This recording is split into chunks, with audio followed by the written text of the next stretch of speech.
Ooh, this video is gonna be a spicy one, I already know it. Slavic women have a reputation for being some of the most beautiful women in the world. And it's not just in appearance, but its overall presentation and demeanor, and also intelligence. As beautiful as Slavic women are, the hot girl, the babcha pipeline needs to be studied, I swear to God. In their 20s and in their teens, they look so good, but for some reason, as soon as they hit 30 and above, rate at aging just goes super quickly, at least compared to people of other races, such as black people and Asians. I know there's some of you that will say, yeah, well, I'm a 40-year-old Polish woman and I still look in my 30s. I'll give you that, there are some exceptions. But if you took 100 people in a room above 30, half of them are Asian, half of them are Slavic. If you say the Slavs will look younger, you're lying. Everybody knows that Asians notoriously age a lot slower compared to other races. But I think the reverse is true. Yes, we age slowly, but white people, specifically the Slavs, actually age extremely fast. So after living here in Poland, I've identified a few factors to why this may be the case. So as an Asian person, we're taught from a very young age to wear sunblock, especially in the Eastern Asian countries where we kind of have this white worship and people want to be lighter skinned. My mom is 60 years old now and she looks like she's still in her 40s. And she always told me from a young age, always put sunblock on before you go out. And I just developed this habit ever since I was a kid. On the sunniest days here,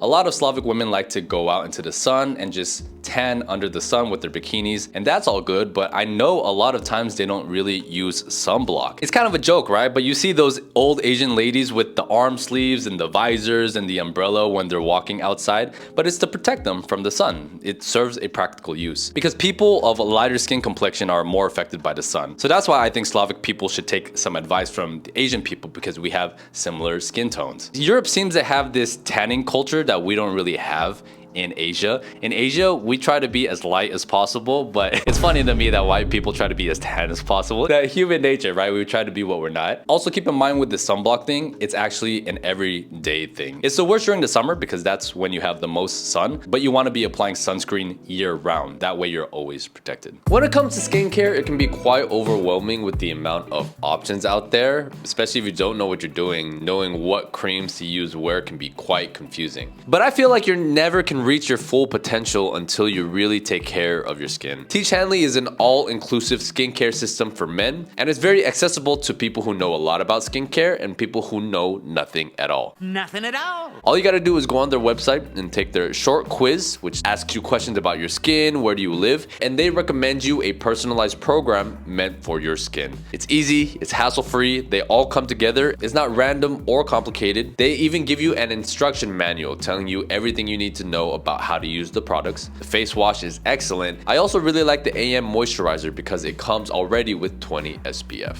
Right now, they're gonna be hooking up my viewers with 40% off of your first box and a free gift that is worth $20. It's a pretty good deal to me. Once you start taking care of your skin, a lot of people are going to notice. So I might make a future video about this, but European food in general is trash. I'm gonna be completely honest. Polish food is not bad, it's actually quite good. It's great winter food, not great summer food. Polish food is very heavy. There's a lot of fried stuff, it's a lot of bread, potatoes, meat. You have veggies in their salads, but it's not veggies it's the same way as we have in Asia, for example. And because the diet is so heavy, it's not really doing your skin any favors. From what I've seen, the diets that are the best for skin are the East Asian diets. South Korea specifically for me is number one because of the balance of rice, meat, and vegetables, particularly the vegetables. Western countries just don't know how to cook vegetables. Asians definitely do it the best. It's so ingrained in so many parts of our cuisine, which is why we're able to stay slim. A lot of these nutrients are good for overall body health, specifically the skin as well. A lot of people online like to say that skin is directly connected to your gut health. And from personal experience, I can definitely say that this is true.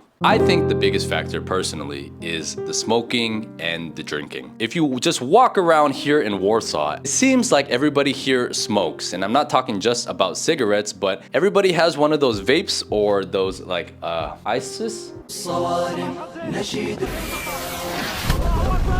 In Slavic cultures, very similar to America, there is a culture of binge drinking, like drinking until you're extremely drunk. And smoking is a very big part of the social life here. And a lot of people start smoking and drinking from a very young age, like 13, 12, 11. Because Slavic people are exposed to this from such a young age, that's probably the biggest contributor of why they age so quickly. And because Poland is so safe, there's a very big party culture with the youth, and a lot of people can spend a lot of time outside of their homes unsupervised because it's safe to walk around everywhere, even for women. If you guys are enjoying the video, please give it a like and consider subscribing to the channel. Okay, so why does it seem like so many girls here want to look like Michael Jackson? They get the lips and their face done and all these things, and to me, honestly, it looks so ugly because their face is just like and they can barely talk and move their lips. To me, it just looks really, really weird. I never understood that beauty standard. It seems to be more common amongst like the Ukrainian Russians than it does with the Polish girls. And what's crazy is that people normally get Botox and all these surgeries when they're in like their late 20s or 30s or something like that. But I see girls who are in their young 20s even getting these surgeries. I don't know why they want to look like that. In Korea, they also have a lot of plastic surgery, but I think it's a more of a focus on trying to get a more natural look. Whereas here, all the girls with surgery all kind of want to look the same. Kind of like this weird Russian Angelina Jolie look. And I'm gonna be honest, I think that shit looks ugly. I want to be able to kiss my woman and for her to laugh and not look like she's like you know what I'm saying? Like when it comes to surgery, if you want to do anything to your body, I think that's okay. Because for example, like if you're born with small boobs, you can't really do anything about that. Doing anything with the face, I personally am just heavily against because I don't think it ever really looks good. And people just end up looking like I don't know about some of the other Slavic countries, but I know particularly here in Poland, I think there is a lot of societal pressure where the expectations for women, how they're supposed to act and provide for the home are way higher than the expectations that the men have. So when you put all of this societal pressure on the women to perform and to be great, it makes them a lot more masculine, which takes away from their feminine energy. And when you take away from their feminine energy and their youth, it also directly affects their beauty. So this is a similar dynamic that I saw in Korea as well, where the expectations for the woman are to get good grades, get a good job, but also raise kids and maintain the household. That's just a lot of pressure to put on one person. That should be like a group effort. This pressure definitely exists in Asia as well, but Asian cultures generally focus a lot more on balance. And because we have other positive lifestyle habits, it can kind of cancel out the aging that comes with all of the pressure that the women receive. So this one is more of a Poland thing. Specifically here in Warsaw, the water quality is extremely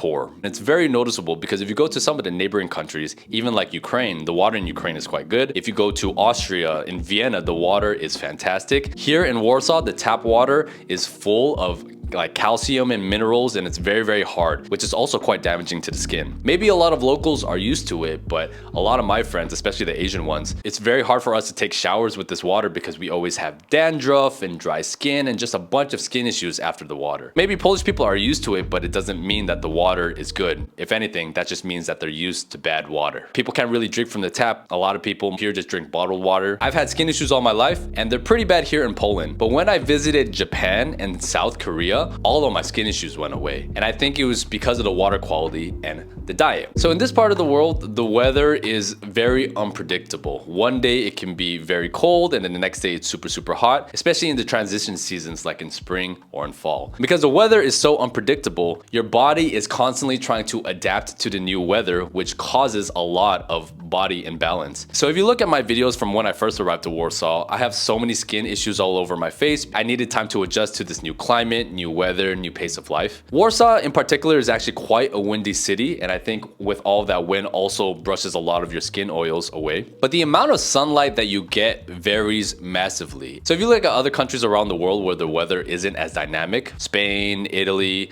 around the Caribbean, around Southeast Asia like Thailand, Latin America even, the difference between when the sun rises and when the sun sets is not that different compared to here in Poland, where at the peak of summer, the sun is out until almost 11 p.m. and in the peak of winter, the sun sets as early as 2:30 p.m. Cold winds plus dry air leads to a lot of dehydration and cracked skin. So what can we learn from all of this? Focus on the whole entire lifestyle. Make sure you put sunblock on every day before going out. Avoid drinking, smoking. Eat a more balanced diet with more fermented foods and foods that lower inflammation. Make sure you drink a lot of water. That's also very important. Make sure that you're prioritizing sleep. Normally, I would recommend to exercise, but that doesn't really seem to be a problem for Slavic Slavic people in general. From what I've noticed, Slavic people are actually quite fit. And it sucks because from a body standpoint, I think a lot of Slavic women definitely got it going on. But because their faces look so old, it kind of takes away from the overall beauty, right? This is probably gonna be a controversial video. I know a lot of people are gonna get pissed at it, but I have to say the truth. I highly recommend that you guys watch this video next. Let me know your thoughts down below, and I will see you on the next one.